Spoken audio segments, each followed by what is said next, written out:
Hi everyone! Today's video is dedicated to a plane crash that occurred in the USA in a period of great tension, just 2 months after the Twin Towers attacks.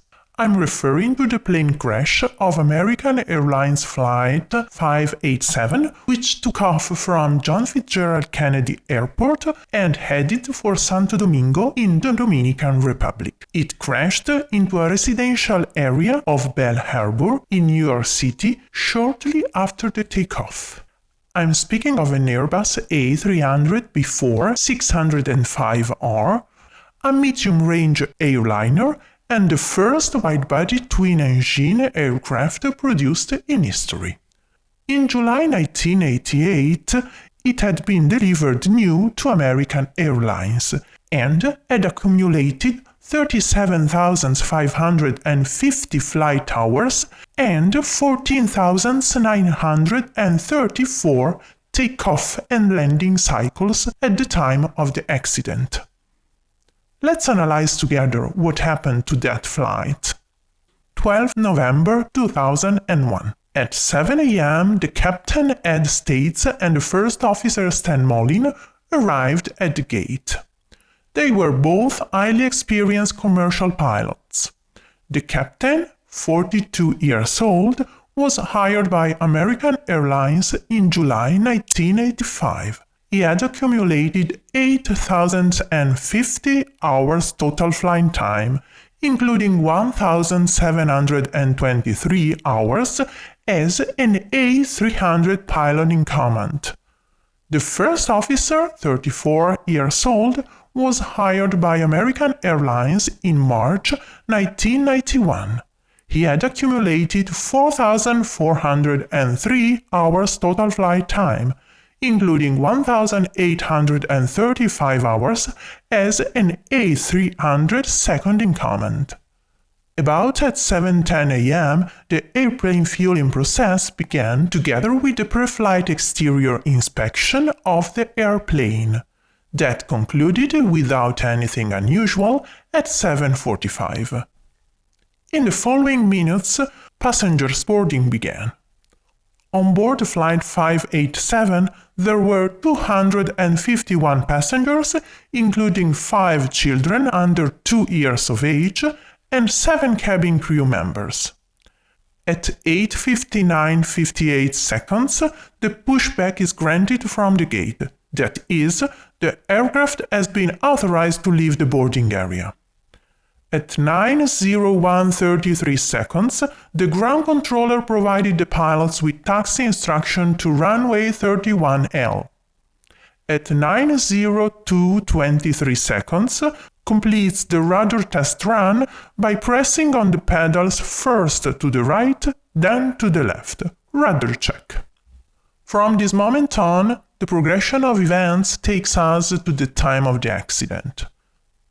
At 9:06:53 seconds, the ground controller also provided the pilots of Japan Airlines Flight 407, a Boeing 747-400, with taxi instruction to runway 31L.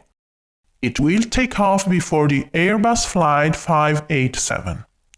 Just 2 minutes later, the ground controller instructs the Flight 587 pilots to follow the Japan Airlines airplane. At 9:11:08 seconds, the control tower authorizes the takeoff for the 747 Japan Airlines, which will take off at about 9:13:05 seconds. This one, after the rotation, had started the climb by veering left on Jamaica Bay, as per the bridge climb procedure. A few seconds later, the same control tower cautioned the Flight 587 pilots about wake turbulence due to the Japan Airlines airplane and hold for runway 31L. At 9:13:21 seconds, the CVR, that is the cockpit voice recorder, records these words spoken by the captain to the first officer. "You have the airplane," which means that will be the first officer Mollin to take off the plane. In that moment, the local controller cleared Flight 587 for takeoff, and the first officer asked the captain, "You happy with that separation distance?" The captain replied, "We'll be all right once we get rolling." Molin concluded, "So you are happy." At 9:13:51 seconds, Flight 587 started its takeoff roll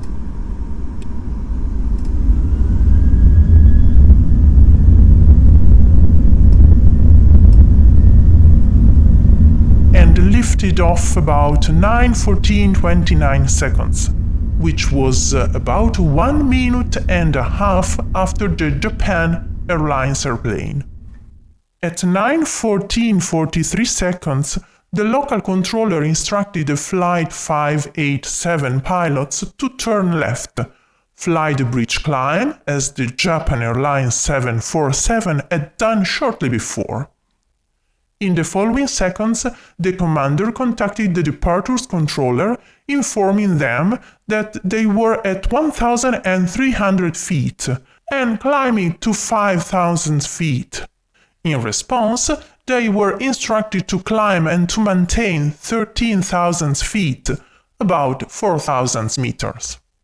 At 9:15:29 seconds, the CVR recorded the captain's statement, "Clean machine," indicating that the gear, flaps and slats had all been retracted. About 9:15:35 seconds, Flight 587 was climbing through 1,700 feet.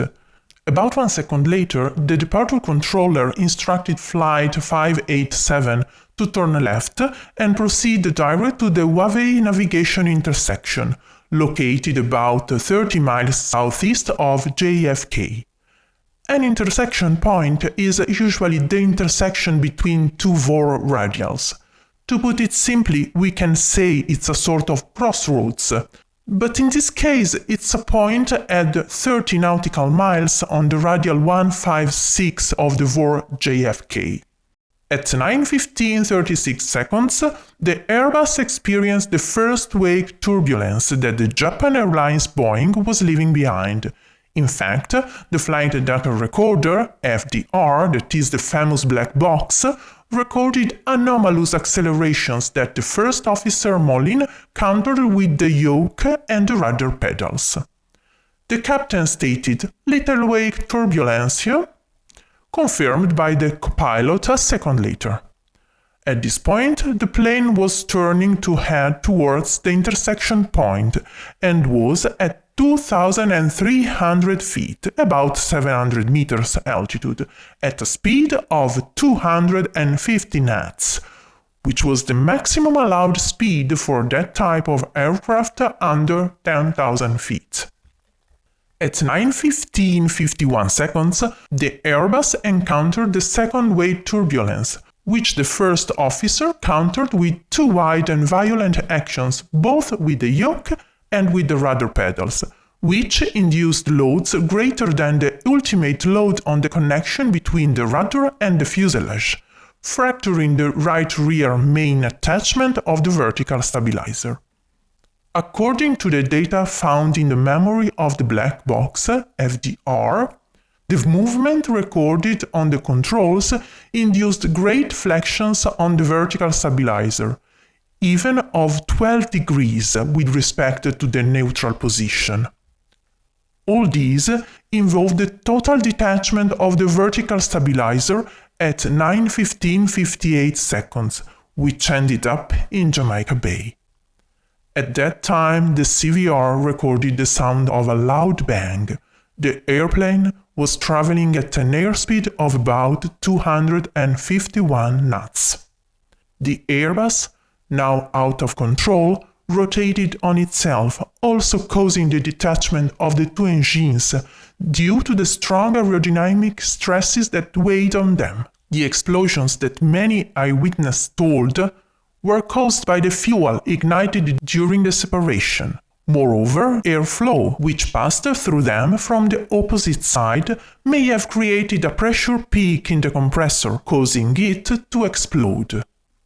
At 9:16:12 seconds, the captain yelled, "Get out of it! Get out of it!" as if to say, "Out of town!" 2 seconds later, the recording stopped. The Airbus struck, destroying and catching fire in the residential area of Belle Harbor. 4 homes were destroyed, 3 homes received substantial damage, and 3 homes received minor damage. A gas station received minor damage as a result of the impact of the left engine, and a home and a boat parked in the driveway received severe damage as a result of the impact of the right engine. All 260 occupants, plus 5 people on the ground, were victims of this terrible accident. Makeshift morgues were set up in the empty hangars at Floyd Bennett Field for casualty identification. The National Transportation Safety Board, NTSB, determines that the probable cause of this accident was the excessive rudder pedal inputs to counter the turbulence. However, the unique characteristics of the A300-600 Airbus rudder control system contributed significantly, being very sensitive, together with elements of the American Airlines Advanced Aircraft Maneuvering Program, instructing its pilots to powerful rudder pedals inputs. After the NTSB report, American Airlines changed its pilot training program. Let's investigate what we mean by wake turbulence. Each aircraft in flight leaves behind a trail, represented by 2 free vortices generated at the wingtips by the encounter between the air at the highest pressure on the bottom of the wing and the air at low pressure on the top, consequent to the generation of lift. These 2 vortices create turbulence in the atmosphere behind the aircraft, which can pose a danger to another aircraft following it.